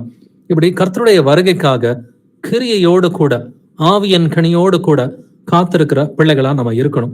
இயேசு கிறிஸ்துவும் வந்துட்டு ஒரு 500 பேருக்கு காட்சி கொடுத்தாரு இல்லைங்களா. இயேசு கிறிஸ்து உயிர் தெழுந்த பிறகு ஒரு 500 பேருக்கு காட்சி கொடுத்தாரு இல்லைங்களா. பட் அதுல வந்துட்டு எத்தனை பேர் வந்துட்டு இயேசு கிறிஸ்துவனுடைய அந்த ஆவியின் வருகையில பங்கெடுத்தாங்கன்னு பாத்தீங்கன்னா வெறும் 120 பேர் தான் இல்லைங்களா. நீங்க 1 கொரிந்தியர் 15ஆம் அதிகாரம் வாசிச்சு பாத்தீங்கன்னா 500 பேருக்கு ஒரே நேரத்துல காட்சி கொடுத்தாருன்னு எழுதியிருக்கும். அப்ப அந்த 500 பேருக்கும் பரிசுத்தாவி வருவாருன்றது தெரியும். ஆனா வெறும் 120 பேர் தான் பாக்கி இருக்கிறாங்க. மீதி 380 பேர் எங்க போயிட்டாங்க? அவங்க கர்த்தருடைய வார்த்தையை வந்துட்டு மதிக்கவே இல்லைங்க. உயிர் தெழுந்த இயேசு கிறிஸ்து காட்சி கொடுத்து நீங்க பரிசுத்தாவிக்காக காத்திருங்கன்னு சொல்லி சொல்றாரு. அதை வந்துட்டு மெஜாரிட்டி கூட்டம் அந்த 500 பேர்ல 380 பேர் பெருசா வந்துட்டு மதிக்கலங்க வந்துட்டு. அதுல 120 பேர் தான் எருசலேம்ல இருந்தது. வாசிக்கலாம், அப்போஸ்தலர் 1:5, ஆக்ட்ஸ் 1:5. ஆகையால் நீங்கள் எருசலேமை விட்டு போகாமல் என்னிடத்தில் கேள்விப்பட்ட பிதாவின் வாக்குத்தத்தம் நிறைவேற காத்திருங்கள் என்று கட்டளையிட்டார். இயேசு கிறிஸ்து உயிர்த்தெழுந்த பிறகு சொல்றாரு, நீங்கள் எருசலேமை விட்டு போகாமல் என்னிடத்தில் கேள்விப்பட்ட பிதாவின் வாக்குத்தத்தம் நிறைவேற காத்திருங்கள் அப்படிங்கிறார். பரிசுத்தாவிக்காக காத்திருங்கன்றாரு. ஒரு சிலர் காத்திருந்தாங்க, ஒரு சிலர் காத்திருக்கல. காத்திருந்தவங்களுக்கு மட்டும்தான் ஆவியானவர் வந்துட்டு கிடைத்தார், இல்லைங்களா? இதே போல கொர்நேலிய வீட்லயே நீங்க கவனிச்சு பாத்தீங்கன்னா, அவன் பேதுருவுக்கு வந்துட்டு ஆள் அனுப்பிட்டு என்ன பண்றான்? பேதுருவுக்காக காத்திருக்கிறான். கர்த்தருடைய வசனம் நமக்கு கிடைக்காதா? நமக்கு தூதன் வந்துட்டு சொன்ன மாதிரியே வந்துட்டு ரட்சிப்பின் வசனத்தை அவன் போதிப்பான் அப்படின்னு சொன்ன மாதிரி வந்துட்டு பேதுருனுடைய வசனத்துக்காக காத்துக்கிட்டு இருக்கிறவனா இருக்கிறான். அப்போஸ்தலர் 10:24 நீங்க வாசிச்சு பாத்தீங்கன்னா, மறுநாளிலே செசரியா பட்டணத்தில் பிரவேசித்தார்கள். கொர்நேலியு தன் உறவின் முறையாரையும் தன்னுடைய விசேஷித்த சிநேகிதரையும் கூடி வரவழைத்து அவர்களுக்காக காத்திருந்தான் அப்படின்னு எழுதியிருக்கு. புறஜாதிகள் வீட்டுல முதல்ல வந்துட்டு ஆவியானவர் பொழியப்பட்டப்ப அவர்கள் காத்திருந்தார்கள் என்று வேதம் சொல்கிறது, இல்லைங்களா? அப்படின்னா கொர்நேலியு வந்துட்டு அவன் மட்டும் காத்திருக்கல, தன்னுடைய உறவின் முறையாரையும், அவனும் அவனுடைய குடும்பத்தாரு, உறவின் முறையார், அடுத்து விசேஷித்த சிநேகிதர், இவங்க எல்லாத்தையுமே கூடி வரவழைத்து அவர்களுக்காக காத்திருந்தான்னு வேதம் சொல்லுது, இல்லைங்களா?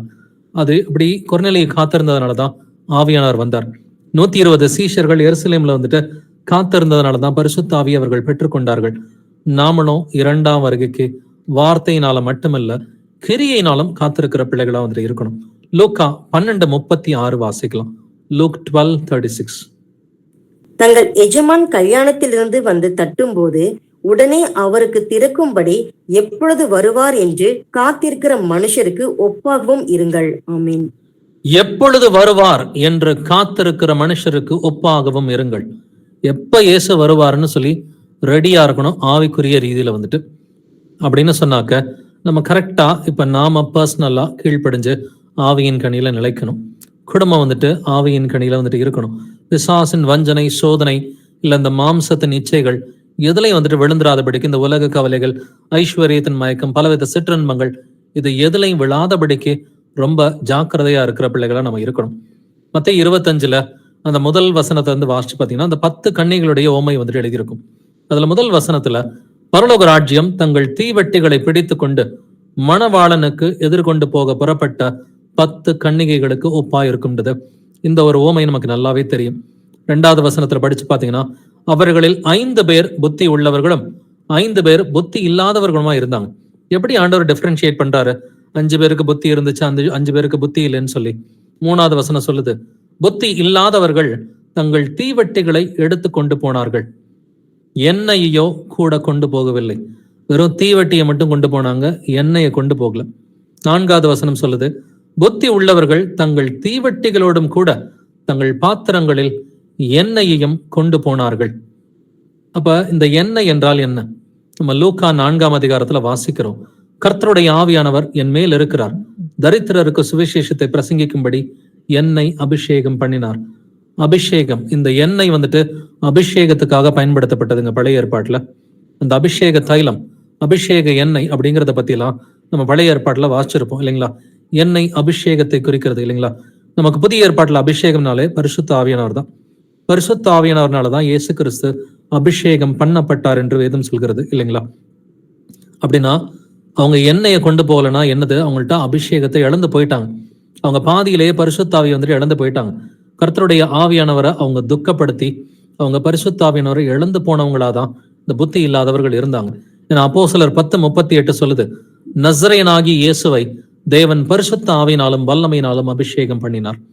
அப்ப அபிஷேகம் என்பது இது பரிசுத்த ஆவியை குறிக்கிறது, இல்லைங்களா? அப்படின்னா இவர்கள் பரிசுத்த ஆவியை இழந்து போனவர்களா? புத்தி இல்லாத கன்னிகைகள் வந்துட்டு இருந்தாங்க. பட் மணவாளன் வர தாமதித்த போது அவர்கள் எல்லாரும் நித்திரை மயக்கமடைந்து தூங்கி விட்டார்கள். அநேக ஸ்திரீகள், இன்னைக்கு சபைகள் வந்துட்டு, ஸ்திரீ என்றாலே அது வந்துட்டு ஒரு சபையை குறிக்கிறது, இல்லைங்களா? கன்னிகை என்பது சபையை குறிக்கிற ஒரு வார்த்தை தான். அப்ப இவங்க எல்லாருமே தூங்கிக்கிட்டு தான் இருந்தாங்கன்னு வேதம் சொல்லுது. பட் 6-7 வசனத்துல வாசிச்சு பாத்தீங்கன்னா, நடு ராத்திரியிலே, மத்தேயு 25:6-7 நடு ராத்திரியிலே இதோ மணவாளன் வருகிறார், அவருக்கு எதிர்கொண்டு போக புறப்படுங்கள். இந்த எதிர்கொண்டு போகின்ற வார்த்தை ரொம்ப முக்கியமானதுங்க. ஏன்னா 1 தெசலோனிக்கர் 4:16-17 இதே வார்த்தை இருக்குது. நாமும் கர்த்தருக்கு எதிர்கொண்டு போவோம் அப்படின்ற வார்த்தை இருக்குது. கர்த்தரை வந்துட்டு எதிர்பார்க்கறது மட்டும் இல்ல, அவருக்கு எதிர்கொண்டு போறதுக்கும் இந்த பூமியில வந்துட்டு ஒரு கூட்டம் இருக்கிறது இல்லைங்களா? நடு ராத்திரியிலே இதோ மணவாளன் வருகிறார், அவருக்கு எதிர்கொண்டு போக புறப்படுங்கள் அப்படின்னு ஒரு சத்தம் வந்துட்டு வருது. அந்த கன்னிகைகள் எல்லாரும் எழுந்திருந்து தங்கள் தீவட்டிகளை ஆயத்தப்படுத்தினார்கள்.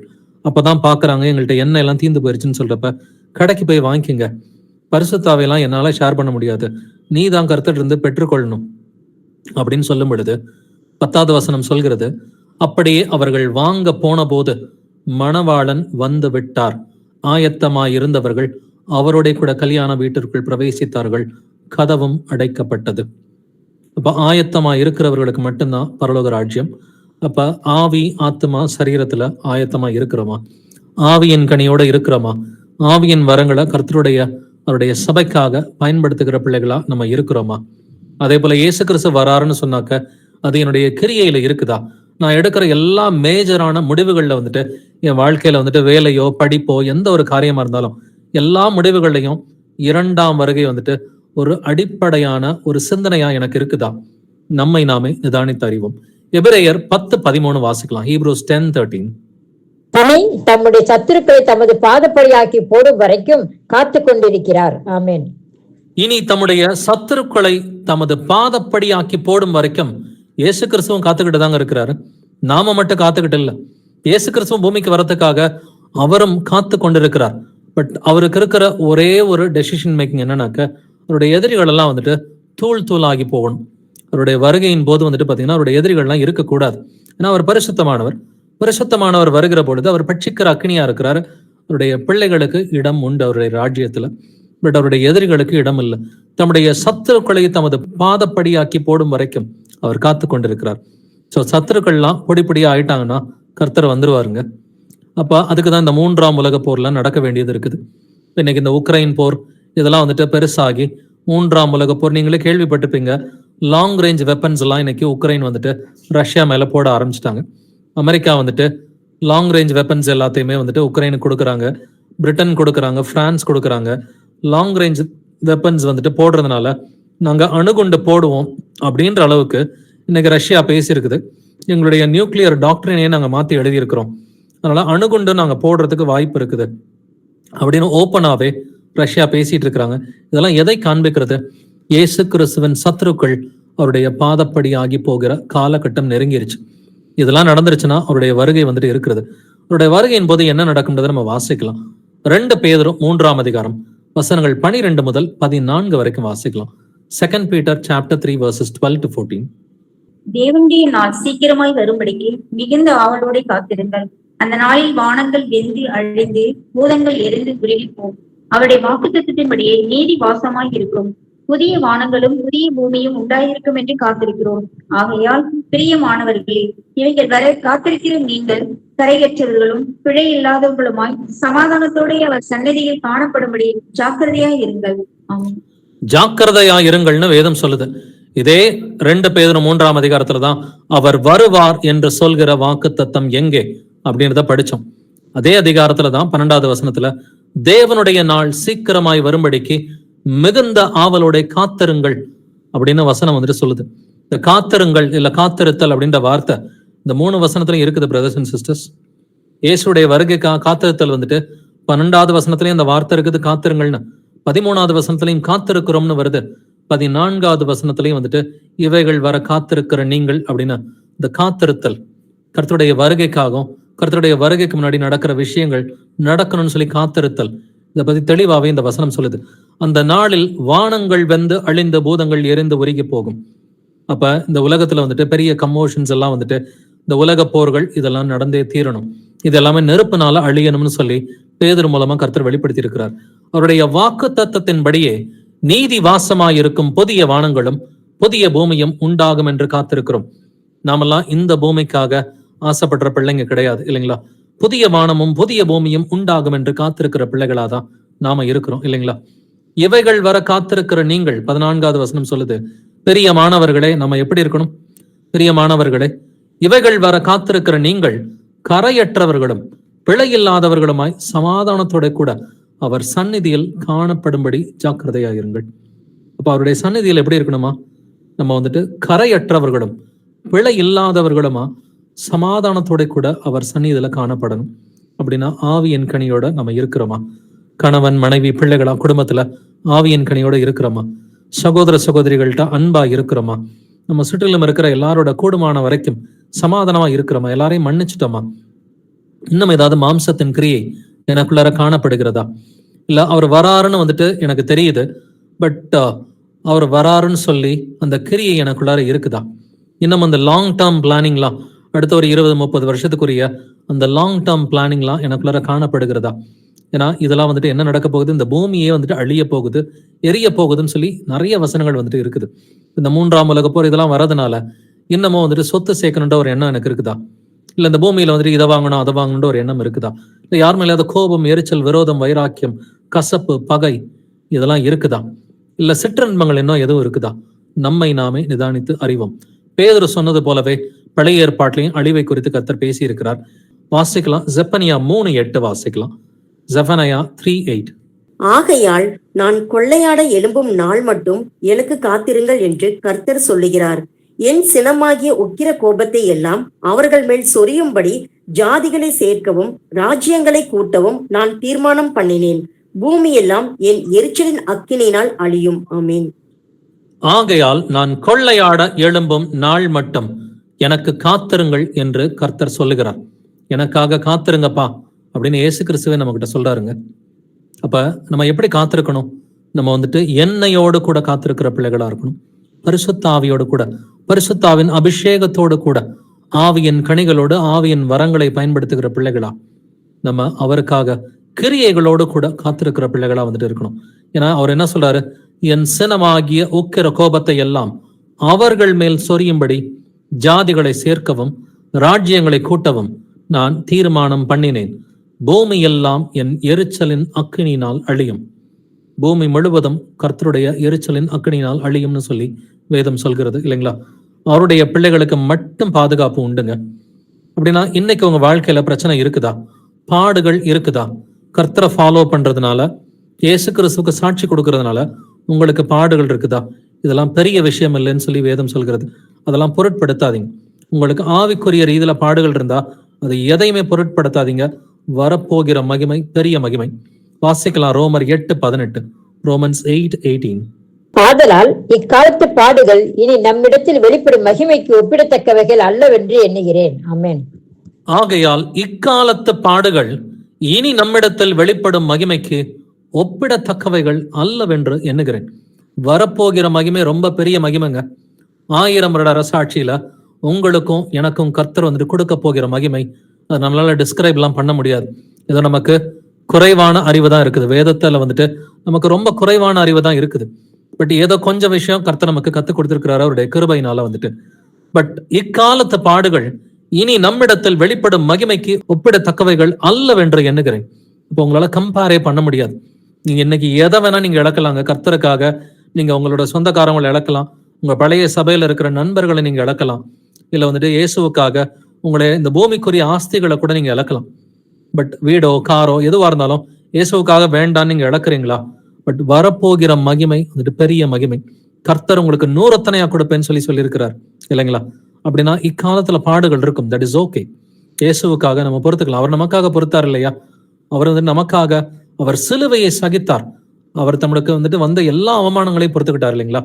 அவர் அவமானத்தை எண்ணாமல் சிலுவையை சகித்து தமக்கு முன்பாக வைத்திருந்த சந்தோஷத்தின் பொருட்டு அவர் அவமானத்தை எண்ணாமல் சிலுவையை வந்துட்டு சகித்தார் அப்படின்னு எழுதியிருக்க. நமக்கு முன்பாக ஒரு சந்தோஷம் இருக்கிறது. முதலாவது சந்தோஷம், நம்ம ஏசப்பாவோட கூட இருக்க போறோம் இல்லைங்களா? 2வது சந்தோஷம், அவரோடு கூட ராஜாக்களும் ஆசாரியர்களுமா இருக்க போகிறோம். இந்த பூமியை சுதந்திரிக்கிற ராஜாக்களும் கர்த்தருக்கு ஊழியம் செய்கிற ஆசாரியர்களுமா இருக்க போகிறோம் இல்லைங்களா? அப்படின்னா இக்காலத்துல உங்களுக்கு பாடுகள் இருக்கா? That is okay. கலாத்தியர் 5:5 வாசிக்கலாம். கலேஷியன்ஸ் 5:5. நாங்களோ நீதி கிடைக்கும் என்று ஆவியை கொண்டு விசுவாசத்தினால் நம்பிக்கையோடு காத்திருக்கிறோம். ஆமென். நாங்களோ நீதி கிடைக்கும் என்று ஆவியை கொண்டு விசுவாசத்தினாலே நம்பிக்கையோட காத்திருக்கிறோம். நீதி கிடைக்கும்னு சொல்லி காத்திருக்கிறோம். நீதி உங்களுக்கு எப்பங்க கிடைக்கும்? இயேசு கிறிஸ்து வரும்பொழுதுதான் உங்களுக்கு எனக்கு நீதி கிடைக்கும். அதனால அது வரைக்கும் இந்த பூமியில நீதியை தேடாதீங்க. இந்த பூமியில வந்துட்டு நீதின்றது நீங்க நினைக்கிற ஆவிக்குரிய நீதி வந்துட்டு பூமியில கிடைக்காதுங்க. கர்த்தர் வரும் பொழுதுதான் நமக்கு நீதி கிடைக்கும். அப்ப நாங்களோ நீதி கிடைக்கும் என்று ஆவியை கொண்டு விசுவாசத்தினால் நம்பிக்கையோட காத்திருக்கிறோம். சோ இந்த பூமியில வந்துட்டு இந்த மனுஷர் நீதியா இல்ல, அந்த மனுஷர் நீதியா இல்ல, இந்த அரசியல்வாதி நீதியா இல்ல, அது நமக்கு அவசியமே கிடையாது. ஏன்னா இக்காலத்துல பாடுகள் இருக்கும்னு வேதம் சொல்லுது. இக்காலத்து பாடுகள் இனி நம்மிடத்தில் வெளிப்படும் மகிமைக்கு ஒப்பிடத்தக்கவைகள் அல்ல அப்படின்னு வேதம் சொல்லுது. அப்படின்னா கர்த்தருக்காக காத்திருக்கிற பிள்ளைகளாய் நம்ம இருப்போம். யாக்கோபு 5:7 வாசிக்கலாம். ஜேம்ஸ் 5:7. இப்படி இருக்க சகோதரரே, கர்த்தர் வருமளவும் நீடிய பொறுமையாயிருங்கள். இதோ பயிரிடுகிறவன் பூமியின் நற்பலனை அடைய வேண்டும் என்று முன்மாறியும் பின்மாறியும் வருமளவும் நீடிய பொறுமையோட காத்திருக்கிறான். ஆமீன். ஆமென். நீடிய பொறுமை அப்படிங்கிற வார்த்தை இந்த ஒரு வசனத்துல 2 இடத்துல இருக்குதுங்க. சகோதரரை, கர்த்தர் வருமளவும் நீடிய பொறுமையா இருங்கள். கர்த்தர் வருமளவும் நீடிய பொறுமையா இருங்கள்னு சொல்லிட்டு முடிகிறப்பையும் வந்துட்டு நீடிய பொறுமையோட காத்திருக்கிறான் அப்படின்னு தான் வேதம் வந்து சொல்லுது இல்லைங்களா? இப்ப நீடிய பொறுமையா இருங்க. கர்த்தர் வருவது நிச்சயம்தான், அதுல எந்த சந்தேகமும் இல்லை. ஒரு வருஷம் முன்ன பின்ன போனாலும் கர்த்தர் வருவது 100% வந்துட்டு நிச்சயமான ஒரு காரியம்தான். பட் நாம எந்த அளவுக்கு நம்ம காத்திருக்கிறோம்? கிரியையோடு கூட காத்திருக்கிறோமா? நம்ம எண்ணெயோடு கூட காத்திருக்கிறோமா? பரிசுத்தாவியோடு கூட காத்திருக்கிறோமா? ஆவியின் கனியோடு கூட காத்திருக்கிறோமா? ஆவியின் வரங்களை அவருடைய சபையின் பக்தி விருத்திக்காக பயன்படுத்துகிற பிள்ளைகளா காத்திருக்கிறோமா? நம்மை நாமே நிதானித்து அறிவோம். நான் இயேசு கிறிஸ்து தெளிவாவே சொல்லியிருக்கிறார் வந்துட்டு எபிரேயர் 9:28 நம்ம ஏற்கனவே வாசிச்சோம். கிறிஸ்துவும் தமக்காக காத்து கொண்டிருக்கிறவர்களுக்கு ரட்சிப்பை அருளும்படி 2ஆம் தரம் பாவம் இல்லாமல் தரிசனமாவார் என்று எழுதியிருக்கிறது. கிறிஸ்துவம் யாருக்காக வந்துட்டு அவர் 2ஆம் முறை வராரு? தமக்காக காத்து கொண்டிருக்கிறவர்களுக்கு ரட்சிப்பை அருளும்படி 2ஆம் தரம் பாவம் இல்லாமல் தரிசனமாவார் என்கிற வசனத்தை வாசிச்சோம். அப்ப அவருக்காக காத்துக்கிட்டு இருக்கணும் இல்லைங்களா? பட் எப்படி காத்து கொண்டிருக்கணும்? புத்தி உள்ள ஸ்திரீகளை போல, புத்தி உள்ள கன்னிகளை போல வந்துட்டு பரிசுத்தாவின் அபிஷேகத்தோட எண்ணெயை உடைய பிள்ளைகளா வந்துட்டு ஆவியின் கனியோட ஆவியின் வரங்களோட வந்துட்டு கர்த்தருக்காக காத்துக்கிட்டு இருக்கணும். ஏன்னா ரோமர் 8:23 வாசிச்சோம். நாமும் கூட நம்முடைய சரீர மீட்பாகிய புத்திர சுவிகாரம் வருகிறதற்கு காத்திருந்து நமக்குள்ளே தவிக்கிறோம். அப்படி நம்ம தவிக்கிறோம்னு சொன்னா என்னுடைய டெசிஷன்ஸ் எல்லாம் எப்படி இருக்கணும்? 2ஆம் வருகை சார்ந்ததா என்னுடைய வாழ்க்கையில இருக்கிற எல்லா டெசிஷன்ஸும் இருக்கணும். என் குடும்பத்துல நான் எடுக்கிற டெசிஷன்ஸ் எல்லாமே வந்துட்டு 2ஆம் வருகை சார்ந்ததா இருக்கணும். நாம் காணாததை நம்பினோமாகில் அது வருகிறதற்கு பொறுமையோட நாம் காத்திருப்போம் என்று வேதம் சொல்கிறது. பொறுமையோட தான் காத்திருக்கணும்னு ரோமர் 8 படிச்சோம். பொறுமையோட தான் காத்திருக்கணும்னு சொல்லி யாக்கோபு 5:7 வாசிச்சோம். யாக்கோபு 5:7 நீடிய பொறுமை என்று எழுதியிருக்கிறது. அப்படின்னா நீடிய பொறுமையோடு கர்த்தருக்கு காத்திருக்கிற பிள்ளைகளா நம்ம வந்துட்டு இருப்போம். நம்ம ஆவியின் கனியோடு கர்த்தருக்கு காத்திருக்கிற பிள்ளைகளா வந்துட்டு இருப்போம். ஆவியின் வரங்களை அவருடைய சபைக்காக, அவருடைய சபையின் பக்தி விருத்திக்காக பயன்படுத்துகிற பிள்ளைகளா காத்திருக்கிற பிள்ளைகளா இருப்போம். பரிசுத்தமாக நம்ம வந்துட்டு கர்த்தருக்குரிய அந்த வருகைக்குரிய அந்த கிரியையோடு கூட நம்ம காத்திருக்கிற பிள்ளைகளா நம்ம இருப்போம். ஒரு ஜெபத்தோட நிறைவு செய்யலாம். எங்கள் கர்த்தராகிய இயேசு கிறிஸ்துவே, எங்கள் அப்பா தந்தையே, உம்மை போற்றுகிறோம், உம்மை புகழுகிறோம், உம்மை வாழ்த்துகிறோம், உம்மை வணங்குகிறோம், உம்மை ஆராதிக்கிறோம், உம்மை துதிக்கிறோம், உமக்கு நன்றி செலுத்துகிறோம், உமக்கு ஸ்தோத்திரம் செலுத்துகிறோம். ஆண்டவரே, எங்கள் கர்த்தராகிய இயேசுவே, நீர் நல்லவர், வல்லவர், பரிசுத்தர், தூயவர், நீர் இரக்கமுள்ளவர், நீர் சாந்தமுள்ளவர், நீர் நீதி உள்ளவர். துதியும் கனமும் மகிமையும் வல்லமையும் என்றெண்டும் உடையது. ஏசப்பா, இந்த வேளையில உமக்கு நன்றி செலுத்துகிறோம், உமக்கு ஸ்தோத்திரம் செலுத்துகிறோம். ஆண்டவரே, உமக்காக நாங்கள் எப்படி காத்திருக்க வேண்டும் என்று நீர் கொடுத்த எல்லா வசனங்களுக்காக ஸ்தோத்திரிக்கிறோம், உமக்கு நன்றி செலுத்துகிறோம். ஆண்டவரே, இயேசு கிறிஸ்துவன் தமக்காக காத்து கொண்டிருக்கிறவர்களுக்கு ரட்சிப்பை அருளும்படி 2ஆம் தரம் தரிசனமாவார் என்று வேதம் சொல்கிறது போல நாங்கள் எல்லோரும் ஆண்டவரே உமக்காக காத்துட்டு இருக்கிற பிள்ளைகளா இருக்கிறோம். ஆண்டவரே, நாங்கள் புத்தி உள்ள கனிகளை போல காத்துக்கிட்டு இருக்கிறதுக்கு கிருபையை கொடுங்கப்பா. நாங்கள் பரிசுத்தாவின் அபிஷேகத்தோட ஆவியின் கனிகளோட உமக்காக காத்துக்கிட்டு இருக்கிற பிள்ளைகளா ஆண்டவரே, நீங்க சொல்லியிருக்கிறீங்க கிரியை இல்லாத விசுவாசம் செத்ததா இருக்கிறதுன்னு சொல்லியிருக்கிறீங்களா? ஆண்டவரே, உடைய 2ஆம் வருகை எப்பொழுது வேணா இருக்கலாம். அது அடுத்த வருஷம் இருக்கலாம், இல்ல அதுக்கு அடுத்த வருஷம் இருக்கலாம், எப்பொழுது வேணா இருக்கலாம்னு சொல்லி உடைய வருகைக்காக கிரியையோடு கூட நற்கிரியைகளோடு கூட காத்திருக்கிற பிள்ளைகளா நாங்க இருக்கணும்னு சொல்லி இயேசு கிறிஸ்துவின் நாமத்தினால் எங்களை நாங்கள் ஆசீர்வதிக்கிறோம். ஆண்டவரே, நாங்க எங்க குடும்பத்தில் எடுக்கிற ஒவ்வொரு முடிவுகளா இருக்கட்டும், ஆண்டவர் இந்த பூமிக்குரிய காரியமா இருக்கட்டும், அது பிள்ளைகளுடைய படிப்பா இருக்கட்டும், இல்ல வந்துட்டு வேலையா இருக்கட்டும், இல்ல வந்துட்டு பிள்ளைகளுடைய திருமண காரியங்களா இருக்கட்டும், எந்த ஒரு விஷயமா இருந்தாலும் ஆண்டவரே, நாங்கள் எடுக்கிற எல்லா முடிவுகளும் வந்துட்டு அது 2ஆம் வருகையோட வந்துட்டு ஒட்டி இருக்கிறதுக்கு, 2ஆம் வருகை அடிப்படையா கொண்டு நாங்க எடுக்கிற முடிவா இருக்கிறதுக்கு நீங்க எங்களுக்கு கிருபையை கொடுங்கப்பா. எந்த விதத்திலும் எங்களுடைய கிரியைகள் வந்துட்டு அவர் வருவார் என்று சொல்கிற வாக்குத்தத்தம் எங்கே அப்படின்னு உங்களையே நாங்க கேள்வி கேட்கிற அளவுக்கு எங்களுடைய கிரியைகள் இல்லாதபடிக்கு நீர்தாமே எங்களை வந்துட்டு ஸ்திரப்படுத்த வேண்டுமாறு, பலப்படுத்த வேண்டுமாறு, சபையை ஸ்தீர்படுத்த வேண்டுமாறு கெஞ்சி மன்றாடுகிறோம் ஆண்டவரே. ஆண்டவர், இந்த வசனங்களை கேட்ட பிள்ளைகளை நீங்க உப்பா ஒளியா வச்சிருக்கிறீங்கப்பா. அந்தந்த பட்டணங்கள்ல உடைய வருகையை குறித்து சாட்சி கொடுக்கிற பிள்ளைகளா, உடைய வசனத்திற்கு சாட்சிகளான பிள்ளைகளா, உடைய நாமம் தரிக்கப்பட்ட பிள்ளைகளா வந்துட்டு ஆண்டவரே பல பட்டணங்கள்ல சாட்சிகளா வச்சிருக்கிறீங்கப்பா. நன்றி ஆண்டவரே. இவர்கள் ஆண்டவரே சுடர் விடுகிற விளக்கை போல இருப்பதற்கு நீங்க கிருபையை கொடுங்கப்பா. ஆண்டவரே, உங்களுடைய வருகைக்கான சுவிசேஷத்தை வந்துட்டு எல்லோருக்கும் சொல்லுகிற பிள்ளைகளா வந்துட்டு நாங்கள் வசனத்தை வார்த்தையினால மட்டும் அறிவிக்கிற பிள்ளைகளா இல்லாம கிரியையினால ஆவியின் கனியின் மூலமா வெளிப்படுத்துகிற பிள்ளைகளா, ஆவிக்குரிய அன்புடைய பிள்ளைகளா, உங்கள் சத்துருக்களை சிநேகியுங்கள் என்று வசனம் சொல்கிறது போல நாங்களும் ஆண்டவரை எங்களுடைய சத்துருக்களை சிநேகிக்கிற பிள்ளைகளா, எங்களை சபிக்கிறவர்களை ஆசீர்வதிக்கிற பிள்ளைகளா, எங்களுக்கு தீமை செய்பவர்களுக்கு நன்மை செய்கிற பிள்ளைகளா, எங்களை நிந்திக்கிறவர்களுக்காக ஜெபம் செய்கிற பிள்ளைகளா நாங்கள் காணப்படணும்னு சொல்லி இயேசு கிறிஸ்துவின் நாமத்தினால் நாங்களே ஆசீர்வதிக்கிறோம் ஆண்டவரே. ஆண்டவரே, எங்களுடைய குடியிருப்பு பரலோகத்தில் இருக்கிறது ஆண்டவரே. நாங்கள் பூமியை சுதந்திரித்துக் கொள்வோம் என்று வேதம் சொல்கிறது ஆண்டவரே. இன்னைக்கு இந்த பூமிக்குரிய காரியங்களை நாங்களோட கர்த்தருடைய வருகை நிமித்தம் நாங்கள் இழந்து போனாலும் அது பரவாயில்ல ஆண்டவரே, அது பெரிய காரியமே இல்லப்பா. நீர் எங்களுக்கு இந்த பூமியை சுதந்திரிக்கிற ஆசீர்வாதத்தை கொடுக்குறீங்கப்பா. உண்மை காணக்கூடிய பாக்கியத்தை கொடுக்குறீங்கப்பா. உமக்கு ஒப்பாய் இருக்கக்கூடிய ஒரு சரீரத்தை வந்துட்டு எங்களுக்கு கொடுக்குறீங்கப்பா. அந்த கிருபைக்காக ஸ்தோத்திரிக்கிறோம், உமக்கு நன்றி செலுத்துகிறோம் ஆண்டவரே. சபையார் எல்லோரும் ஆண்டவரே இரண்டாம் வருகையின் போது ஆண்டவரே உமக்கு முன்பாக தகுதி உள்ளவர்களா காணப்படணும்னு சொல்லி ஒவ்வொரு சகோதரனையும் ஒவ்வொரு சகோதரியும், வாலிப பிள்ளைகள், சிறு பிள்ளைகளை இயேசு கிறிஸ்துவின் நாமத்தினால ஆசீர்வதிக்கிற ஆண்டவரே. இன்று வசனங்களை கேட்ட எல்லோருமே, அவங்களுடைய குடும்பத்தில் இருக்கிற எல்லோருமே இந்த இரண்டாம் வருகையின் போது உமக்கு முன்பாக தகுதி உள்ளவர்களா காணப்படணும்னு சொல்லி இயேசு கிறிஸ்துவின் நாமத்தினால் அவர்களை ஆசீர்வதிக்கிற ஆண்டவரே. கர்த்தருடைய இரட்சிப்புக்கு நம்பிக்கையோடு காத்திருக்கிறது நல்லது என்று வேதம் சொல்கிறது ஆண்டவரே. தமக்கு காத்திருக்கிறவர்களுக்கும் தம்மை தேடுகிற ஆத்மாவுக்கும் கர்த்தர் நல்லவர் என்று எழுதியிருக்கிறபடி இயேசு கிறிஸ்துவ நீர் எப்பொழுதும் நல்லவராயிருக்கிறீர், நீர் எப்பொழுதும் நீதிபரராயிருக்கிறீர் ஆண்டவரே. ஆனாலும் நீர் சர்வ வல்லவர் என்பதை நாங்கள் விசுவாசிக்கிறோம். உம்மால் கூடாத காரியம் ஒன்றுமில்லை ஆண்டவரே. எங்களை வந்துட்டு ஸ்திரப்படுத்துங்க, சீர்படுத்துங்க, பலப்படுத்துங்க. உடைய வசனத்துல எங்களை வந்துட்டு ஆண்டவரே வேறொன்று செய்யுங்கப்பா. வார்த்தையினால மட்டும் இல்லாம ஆண்டவரே கிரியினாலும் நம்முடைய வேதத்திற்கு நாங்கள் சாட்சிகளாக இருப்பதற்கு இரக்கம் பாராட்டுங்கப்பா. ஆண்டவரே, தேவன் ஒருவர் என்று நாங்கள் சொல்கிறோம் ஆண்டவரே. இயேசு கிறிஸ்துவின் நாமத்தால் ஞானஸ்நானம் பெற்ற பிள்ளைகளா வந்துட்டு இருக்கிறோம்ப்பா. உடைய நாமம் தரிக்கப்பட்ட பிள்ளைகள் அநியாயத்தை விட்டு விலக வேண்டும் என்ற வேதம் சொல்கிறது ஆண்டவரே. எங்களுக்குள்ளார எந்த ஒரு அநியாயம் காணப்படாதவாறு நீர் ஆண்டவர் எங்களை பரிசுத்தப்படுத்த வேண்டுமாறு கெஞ்சி மன்றாடுகிறோம் ஆண்டவரே. எபேசியர் 5ஆம் அதிகாரத்துல சபையானது வந்துட்டு ஆண்டவரே கரை திரை முதலானவைகள் ஒன்றும் இல்லாம மகிமை உள்ள பிள்ளைகளா உமக்கு முன்பாக காணப்படணும்னு சொல்லி வேதம் சொல்கிறது ஆண்டவரே. அதே போல நாங்களும் உமக்கு முன்பாக மகிமை உள்ள பிள்ளைகளா காணப்படணும்னு சொல்லி இயேசு கிறிஸ்துவின் நாமத்தினால் எங்கள் அனைவருமே நாங்கள் ஆசீர்வதிக்கிறோம் ஆண்டவரே. நீங்க எங்களுக்கு கிருபையை கொடுங்கப்பா.